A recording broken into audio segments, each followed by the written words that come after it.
Simulan natin ang kwento sa isang French elite task force na patungo sa Kosovo sa isang misyon na hulihin ang isang war criminal. Ang mga espesyal na puwersa ng Pransya ay nahahati sa dalawang grupo. Ang isang koponan ay naghahanda sa pag-atake mula sa lupa, habang ang isa pang planong tumambang mula sa himpapawid. Kapag nakuha na ang target ay agad silang lilipad sakay ng fighter jet patungo sa command center para sa legal na pagproseso. Ang eksena ay lumipat sa Afghanistan, partikular sa nayon ng Kabel. Sa panahong ito, ang isang Pranses na mamamahayag na nagngangalang Elsa ay nakikipagpanayam sa isang babaeng nagngangalang Mena. Sa panayam, ikinwento ni Mena ang kanyang kalunos-lunos na kwento ng buhay. Na ang kanyang mga magulang at kapatid na babae ay namatay sa ilalim ng hindi pangkaraniwang mga pangyayari. At siya ay ibinenta upang maging katulong sa isang kinatatakutan at brutal na pinuno ng Taliban na si Saif. Sa panahon ng panayam, si Saif at ang kanyang mga tauhan ay nahuli ang kanilang pagkilos. Nang walang ibang pagpipilian, si Mena at si Elsa ay mabilis na tumakbo kasama na tumakas ang kanyang kasamahan na si Amen. Sa kasamaang palad ay naputol ang kanilang pagtakas dahil nakuha sila ng mga tauhan ni Saif. Ang balita ng pagkakahuli kay Elsa at Amen ay nakarating sa gobyerno ng France na nagudyok sa isang kagyat na pagpupulong sa mga matataas na opisyal. Pagkatapos ng maingat na pagsasaalang-alang, nagpa siya ang French President na magpasimula ng isang mataas na antas na patagang operasyon. Na nagde-deploy ng isang piling joint task force sa isang rescue mission upang iligtas sina Elsa at Amen. Ang eksena pagkatapos ay lumipat sa punong tanggapan ng French Special Forces na nagpapakita ng commander ng joint elite na sina Kovac at Lucas na isa sa mga miyembro ng koponan. Sa ibang pagkakataon, habang kasama ang kanyang pamilya, ay nakatanggap si Kovac ng tawag mula sa kanyang superior, na nagtuturo sa kanya at kay Lucas na maghanda para sa isang agarang mission. Pareho silang nakasakay sa isang Hercules transport plane patungo sa Afghanistan, partikular sa Wardak Province. Pagdating sa Afghanistan, sina Lucas at Kovac ay pinalipad ng helicopter patungo sa Gandamak, malapit sa Afghanistan-Pakistan border. Sa helicopter na sinamahan sila ni Elias na isang sniper specialist mula sa ibang dibisyon. Ang tatlong elite na opisyal na ito ay makikipagpulong sa tatlo pang French Special Forces na nakatalaga na sa Camp Gandamak, isang base militar ng Pransya sa hangganan ng Afghanistan sa Pakistan. Habang sa Gandamak Camp ay ilang miyembro ang makikita roon, simula kay Victor na makikitang masigasig na nagsasanay sa kanyang shooting skills araw-araw. Si Tic-Tac na kaibigan ng mga lokal na bata at si Marius na madalas na nakikitang nagbibigay ng direksyon sa kanyang mga sundalo. Hindi nagtagal pagkatapos magtipon ang buong French Joint Task Force para talakayin ang detalye ng paparating na ang rescue mission. Sa sandaling iyon ay ipinaliwanag ni Kovac na ang pangunahing layunin ay iligtas sina Elsa at Amen na hostage ng mga Taliban. Sa isang pinatibay na nayon sa isang tribong lugar ng Pakistan. Ang eksena pagkatapos ay lumipat sa dagat malapit sa Pakistan na nagpapakita ng isang helicopter na nagtatangkang lumapag sa isang aircraft carrier. Sa panahong ito, si Admiral na isang Special Operations Commander ang dumating. Samantala sa opisina ng gobyerno ng France, ang French President at ang opisyal ay nanunood ng video ni Elsa na ini-interrogate at malapit ng pahirapan ni Saif.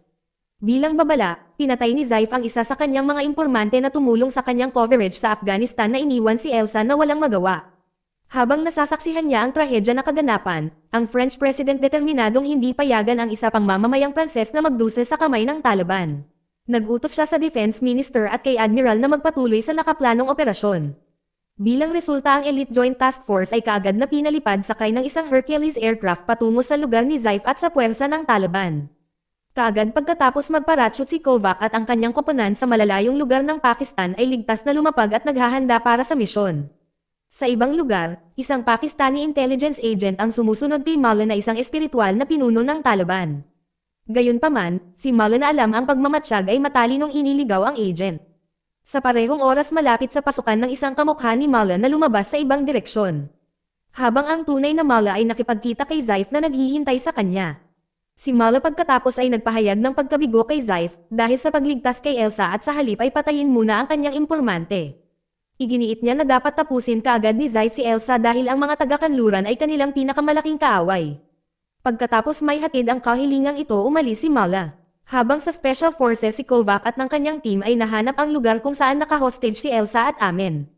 Gayunpaman, ang lokasyon ay binabantayan ng mga Taliban. Sa pamamagitan ng surveillance na inoobserbahan nila ang mga Taliban na naghahanda upang patayin ang mga inaakala nilang nagkasala kasama na si Mena. Nang malaman ito ay humingi ng pahintulot si Elias kay Kovac na iligtas si Mena at ang kanyang mga kasamahan upang pigilan ang kanilang pagbitay. Ngunit tumanggi si Kovac na ipaalala sa kanya na ang kanilang misyon ay mahigpit na iligtas sina Elsa at Amen. Na may mabigat na puso magagawa lang niya ang manood habang nagpapatuloy ang mga pagbitay. Kapag ligtas na ang sitwasyon si Kovac at ang kanyang koponan ay naglunsad ng kanilang operasyon. Sa parehong oras na si Elias ay nakaposisyon bilang isang sniper na nagbabantay mula sa isang mataas na lugar. Agad niyang hinanap ang silid kung saan si Elsa at Amen ay nakakulong na nagpapahintulot kay Kovac at ang iba ay kumilos ng mabilis. Habang ang grupo ay naghahanda na umalis, si Elias ay nag-aalerto kay Kovac na nakita ng mga Taliban ang kanilang presensya. Si Zaif na dumating ay nagulat na ang kanyang teritoryo ay inaatake. Sinabihan siya ng kanyang mga tauhan na ang French Special Forces ay nakapasok sa kanilang kampo. Na nagudyok kay Zaif na utusan ang kanyang mga puwersa na tugisin si Kovac at ang kanyang koponan upang pigilan silang makatakas. Si Kovac na pinamunuan ang kanyang koponan kasama sina Elsa at Amen na patungo sa masungit na mabato na lugar. Habang nagpapahinga saglit, iniulat ni Tic-Tac na ang kanilang kagamitan sa komunikasyon ay nasira sa naunang labanan. Hindi nagtagal matapos makita ni Zaif ang dalawang helicopter, sinusubukang dumaong para sa pagkuha ng atensyon ng koponan ni Kovac. Bilang isang resulta ang mga puwersa ni Zaif ay patuloy na hinahabol si Kovac at ang kanyang koponan. Sa kalaunan ay tinitingnan ni Lucas ang mga coordinate para sa lokasyon ng pick-up upang mapagtanto lamang na ito ay masyadong nakalantad at malamang na nakikita ng mga Taliban ito. Nang malaman si Kovac ay agad na humiling ng isang emergency signal na ipadala sa pag-utos. Ilang sandali ay napansin nilang hinahabol ng kalaban si Elias. Determinadong hindi mawala ng kakampi naglunsad sila ng magkasanib na counterattack upang takpan si Elias na humahantong sa isang matinding putukan. Pagkatapos ng matinding labanan nagpadala si Tic-Tac ng emergency signal sa carrier ng sasakyang panghimpapawid na direktang natanggap ng Admiral. Ang mensahe ay ang kahilingan ni Kovac na ilipat ang pick-up point 20 milya mula sa dating itinalagang lokasyon.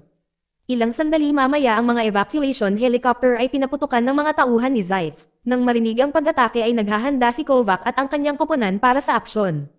Sa kabila nito, nabigo ang paglikas dahil sa biglaang pag-atake. Sa opisina ng gobyerno, natanggap ng Pangulo ng France ang balita tungkol sa nabigong pagkuha at ang isa sa mga helicopter ay kailangang gumawa ng isang emergency landing matapos pagbabarilin ng mga Taliban. Nang gabing iyon ang Special Force Team ay nababatid na ang mga Taliban ay hinahabol pa rin sila. Sa sandaling iyon sina Lucas at Victor ay nakatalaga sa una para magbantay habang ang iba ay natutulog. Kinabukasan sa ikalawang araw ng kanilang paglalakbay, patuloy silang sumusulong kasama ang mga puwersang Taliban na sinusubaybayan pa rin sila. Sa isang maikling pahinga ginamit ni Kovac ang kanyang compass upang mag-navigate at matukoy ang kanilang susunod na evacuation point. Pagkatapos ay ipinaliwanag niya na kailangan nilang sundan ang ilog patungo sa Afghanistan na nasa kabila ng mga bundok. Ang landas ay mapanlin lang, ngunit ito lamang ang kanilang paraan upang maligtas. Habang ang sasakyang panghimpapawid inutusan ng Admiral ang mga fighter jet na hanapin ang pangkat ng Special Forces. Dahil biglang nawalan na sila ng kontak dahil nasira ang communication device ni Kovac.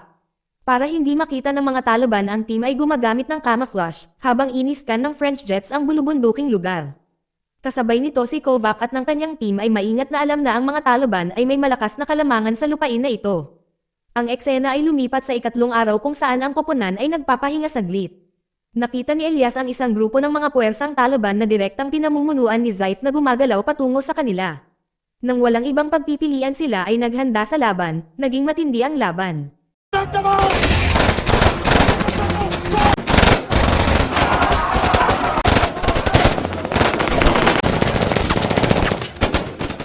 Buti na lang sa pamumuno ni Kovac nagtagumpay ang Special Forces Team na mapa-atres ang mga tropa ni Zaif. Dahil dito si Zaif ay nagalit na tinapos pa niya ang isa sa kanyang mga tauhan at inutusan ang natitira na ipagpatuloy ang kanilang walang humpay na pagtugis sa mga puwersa ng French. Sa ika-4 na araw, ang Admiral at ang kanyang mga sundalo ay pinatindi ang kanilang paghahanap kay Kovac at sa kanyang pangkat na nagpapakalat ng 2 helicopter upang mag-scan sa mga bundok. Tila ang Admiral ay nagsisisi sa pagpapadala ng kanyang mga puwersa sa kuta ng Taliban na napakarami. At hindi sigurado kung makakalabas si Kovac at ang iba pa na buhay. Noong araw na iyon, si Kovac at ang kanyang koponan ay nakatagpo ng isang maliit na nayon. Nagpasya silang huminto sandali at nakatagpo ng mainit na pagtanggap mula sa mga lokal na taga-nayon. Ngunit sa hindi inaasahan ay binaril si Mario at agad na kumilos upang hanapin ang posisyon ng sniper at ipaghiganti ang pagkamatay ni Mario. Pagkatapos ay inilibing nila si Mario upang magpahinga. Malungkot sa pagkawala si Kovac at ang kanyang koponan ay labis na nagdadalamati. Sa panahong ito ay nagtanong si Victor kay Amen upang mag-alay ng isang panalangin para kay Mario na makapagpahinga ng mapayapa. Sa ika-5 araw si Zaif at ang kanyang mga puwersa ay nakarating sa nayon kung saan si Kovac at ang kanyang koponan ay dating nanatili. Sa parehong oras na nakita ni Tic-Tac ang papalapit na grupo ng Taliban at nang marinig ito ay biglang nagpasya si Amin na bumalik sa nayon na hinihimok si Kovac na ipagpatuloy ang kanilang pagtakas. Gayunpaman pinili ni na Tic-Tac, Victor at Elias na sundin ang pangunguna ni Amin sa kabila ng pagtutol ni Lucas. Para maiwasan ang karagdagang salungatan ay inutusan ni Kovac si Lucas na manatili at bumalik kasama si Elsa sa kabundukan. Habang ang iba ay sumama kay Amin upang harapin si Zaif at ang kanyang mga tauhan. Pabalik sa nayon si Zaif na walang awa pinapatay ang punong nayon.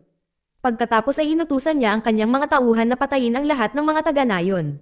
Mula sa ibang direksyon si Kovac at ang kanyang koponan ay nagpaputok sa puwersa ni Zaif na naghihiganti para sa kanilang napatay na kasamang si Mario at ang mga taga-nayon. Sa panahon ng labanan ay napatay si Amin nang barilin siya ni Zaif mula sa likuran. Nang sandaling iyon saksi si Elias sa pagkamatay ni Amin.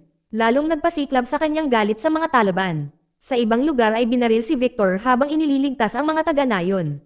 Ngunit iniligtas siya ni Lucas na dumating sa tamang oras. Pagkatapos na madaig ng malaking bilang ng mga mandirigma ng Taliban, si Kovac at ang kanyang koponan na pinilit silang umatras. Ang lima ay nagpasyang tumakas habang nagboluntaryo si Elias na manatili sa likuran upang takpan ang kanyang mga kasama upang matiyak na makatakas sila. Sa ilang sandali matapos na matanggap si Victor ng matinding pinsala ay dinamot siya ni Elsa at Tic-Tac. Pagkatapos ay tinanong si Kovac tungkol sa kinaroroonan ni Elias, ngunit malungkot siyang sumagot na hindi na babalik si Elias. Sa kabilang banda si Elias ay tinutugis ng mga tauhan ni Zaif. Sinadya ni Elias na hilahin sila palayo upang patagilan ang oras para kay Kovac at sa iba pa na ilayo ang kanilang mga sarili mula sa Taliban. Pagkatapos ay ginawa ni Elias ang pinakahuling sakripisyo para sa kanyang koponan. Hindi nagtagal matapos umakyat si Kovac at ang iba pa sa mga taas na 3,800 hanggang 3,900 metro, kung saan ang nyebe at lamig ay naging malupit. Nang hina si Victor at sa takot na hindi siya makaligtas ay hiniling niya kay Kovac na iwan siya ngunit tinanggihan siya. Habang si Elias sa kabilang panig ng bundok ay patuloy na tumatakbo mula sa mga puwersa ni Zaif. Bagaman siya ay huminto, paminsan-minsan upang habulin ang kanyang hininga. Dumating siya sa punto kung saan siya ay pagod na pagod upang magpatuloy sa pagtakbo na tinatanggap ang kanyang kapalaran. Naghahanda siya para sa isang pangwakas na paninindigan. Sa ika-6 na araw na si Kovac at ang kanyang koponan ay napapaligiran ng nyebe na nag-aalaga kay Victor na dumadaing sa sakit mula sa kanyang sugat. Habang ang nyebe ay patuloy na bumabagsak at ang hangin ay lumalakas ang koponan ay nagsiksikan upang protektahan si Victor mula sa lamig. Pagsapit ng ika-7 araw ang lima ay bahagyang nabaon sa ilalim ng nyebe. Sa kasamaang palad ay nagising sina Kovac, Elsa at Lucas nang makitang wala na si Victor sa kanilang tabi. Natuklasan na pumanaw na si Victor na nakasandal sa isang bato sa tabi ni Tic-Tac. Sa bandang huli ay ibinaon ng koponan si Victor doon sa mga bundok na natatakpan ng nyebe. Sa lalong madaling panahon pagkatapos ipagpatuloy ng 4 na nakaligtas ang kanilang paglalakbay sa Afghanistan na umaasang makatakas. Sa dahan-dahan ngunit tuloy-tuloy sa pag-akyat sa bundok na determinadong maabot ang kaligtasan. Sa ika-8 araw na patuloy na naglalakad sina Kovac, Lucas, Elsa at Tic-Tac sa mga bundok na nagtitiis sa nagyayelong panahon at tuloy-tuloy na pagulan ng nyebe. Sa isang punto ay nahimatay si Elsa mula sa pagod, para magpatuloy binuhat siya ni Lucas saglit upang matiyak na magkakasama sila. Hindi lamang iyon, itinatali rin nila ang kanilang mga sarili gamit ang mga lubod na patuloy na nakakonekta habang tinatahak nila ang bako-bakong lupain. Sa ika-9 na araw, ang nyebe sa wakas ay lumiwanag na nagdudulot sa kanila ng kaginhawaan. Kahit na kailangan pa nilang buhatin si Elsa upang ipagpatuloy ang kanilang paglalakbay. Pagkatapos ng mahabang paglalakbay sa wakas ay nakakita sila ng isang ilog na isa sa kanilang mga marker patungo sa Afghanistan. Sa panahong ito nakabawi si Elsa ng sapat na lakas para maglakad kahit na nangangailangan pa siya ng tulong. Mula sa ilog na umakyat sila sa ibang bundok, ngunit ang kanilang pisikal na kondisyon ay lumalala pagkatapos ng mga araw ng nakakapagod na paglalakbay. Lumalala ang kanilang sitwasyon nang bigla silang tambangan ng mga Taliban. Sinubukan ni Elsa na tumakas ngunit hinabol siya ni Zaif. Habang sina Lucas at Tic-Tac ay parehong nahulog sa ilalim ng putok. Sa matinding labanan na naganap si Kovac na mamahala upang maalis ang lahat ng mga tauhan ni Zaif. Ngunit siya pagkatapos ay humarap kay Zaif na ginawang hostage si Elsa. Mabilis na sumugod si Kovac upang suriin si Lucas na malubhang nasugatan. Habang si Elsa na ginagamot si Tic-Tac na binaril din. Sa isang nakakasakit na sandali na napagtanto ni Kovac na hindi na maliligtas si Lucas dahil sa kanyang malubhang mga pinsala. Ngayon ay 3 na lamang sa kanila ang natitira sina Elsa, Tic-Tac at Kovac. Na may mabigat na puso ay inilibing nila si Lucas. Paglalagay ng bato sa ibabaw ng kanyang libingan. Habang si Kovac ay nagdadalamati sa pagkawala ng kanyang teammate. Ilang sandali pa ay lumitaw ang dalawang miyembro ng Taliban na umaasa sa pag-atake si Kovac at ang kanyang koponan ay nagulat nang makita na dumating ang mga lalaki upang magbigay galang kay Lucas. Sa ika-10 araw na ipinagpatuloy nila ang kanilang paglalakbay sa pag-akyat sa mga bundok muli. Sa pagkakataong ito si Tic-Tac na nasugatan ay inalalayan ni Elsa at Kovac. Bagaman hindi na sila hinahabol ng mga Taliban, ang kanilang mga hamon ay malayo. Habang naghahanda silang magpatuloy sa isang biglaang pag-slide ng bato na nag-iiwan kay Kovac na may malubhang pinsala sa binti. Si Kovac at si Tic-Tac ay hindi na makalakad, ngayon si Kovac ay gumawa ng mahirap na desisyon na ipadala si Elsa ng mag-isa upang makahanap ng tulong. Binigyan siya ng isang compass para sa pag-navigate at si Tic-Tac ay nagbibigay sa kanya ng isang sandata para sa proteksyon. Nag-aatubili na umalis si Elsa sa kanyang sarili na iniwan ang kanyang dalawang kasama sa likod nito. Gabing nagtiis si Elsa sa isang bagyo, ngunit nagpatuloy mag-isa. Sa ika-11 araw gayunpaman pagkatapos ng ilang oras na paglalakad ay nanghina siya sa kakapusan ng kanyang supply ng tubig hanggang sa tuluyang bumagsak. Sa ika-12 araw ay nakatanggap ang admiral ng ulat na si Elsa ay natagpo ang buhay sa isang French airbase sa Afghanistan. Ang ministro ay agad na hinimok si Elsa na bumalik sa Paris. Ngunit tumanggi siyang umalis bago makita si Kovac at Tic-Tac na iniligtas.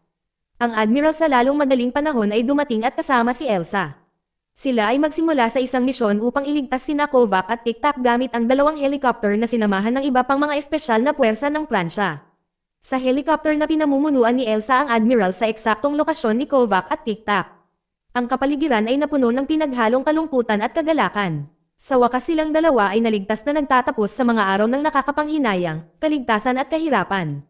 Dito nagtatapos ang kwento. Salamat sa panonood kaibigan.